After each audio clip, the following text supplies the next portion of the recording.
আর্জেন্টিনাকে বিশ্বকাপ জেতানোর মহানায়ক লিওনেল মেসির শৈশবের শহর রোজারিওতে তার আইকনিক মুরালে নতুন রূপ দেওয়া হয়েছে। বিশ্বজয়ের প্রতীক হিসেবে মুরালটিতে যুক্ত করা হয়েছে 3টি সোনালী তারকা। শিল্পীদের তুলির আঁচড়ে কিভাবে মেসির এই স্মৃতি বিজড়িত মুরালটি নতুন প্রাণ পেল তাই জানাচ্ছি আপনাদের। পারানা নদীর কোল ঘেঁষে দাঁড়িয়ে থাকা রোজারিও শহরটি শুধু মেসির জন্মস্থানই নয়, তার স্বপ্ন জন্মানোর আতুর ঘর। এই শহরেই এক আকাশচুম্বী দেয়ালে 14 মিটার চওড়া আর 76 মিটার লম্বা ক্যানভাসে জীবন্ত হয়ে আছে এক বিশাল মুরাল, যার নাম অন্য গ্যালাক্সি থেকে আগত।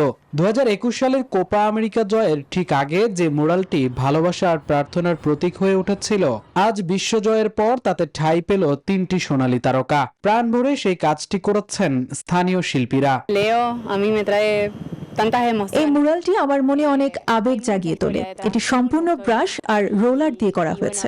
300 লিটার রং দিয়ে আমরা এটি তৈরি করেছি, যা আমাদের আবেগকে প্রকাশ করে। মেসির প্রথম ফুটবল খেলার মাঠ আর তার শৈশবের বাড়ির ঠিক বিপরীত দিকে অবস্থিত এই দেয়াল চিত্রটি আকাশ থেকে দেখলে মনে হয় যেন মেসি দাঁড়িয়ে আছেন তার সকল মর্যাদা নিয়ে মাথা উঁচু করে। মাচায় চড়ে দিনরাত পরিশ্রম করে শিল্পী লিজান্দ্রো উর্তেগা ও মার্লিন জুরিয়াগা এতে নতুন করে ফুটিয়ে তুলেছেন 3টি তারকা আর একটি দীপ্তিময় সূর্য, যা মেসির বুক থেকে আলো ছড়াচ্ছে। আমরা মুরালগুলোর নাম দেই অন্য গ্যালাক্সি থেকে আগত, কিন্তু বাস্তবে মেসি আমাদের মতো একজন মানুষ, যে অনেক কিছুকে ড্রিবল করে পিছনে ফেলে এসেছে। আমরা এখানে 3টি তারা স্থাপন করেছি, যার মানে তিনি অর্জন করেছেন পরিবেশ, প্রতিবেশ ও পরিবার। মুরালের শীর্ষে বড় অক্ষরে লেখা ধন্যবাদ, এই একটি শব্দেই যেন লুকিয়ে আছে রোজারিওবাসী থেকে শুরু করে গোটা ফুটবল বিশ্বের কোটি কোটি ভক্তের হৃদয়ের গভীরতম কৃতজ্ঞতা।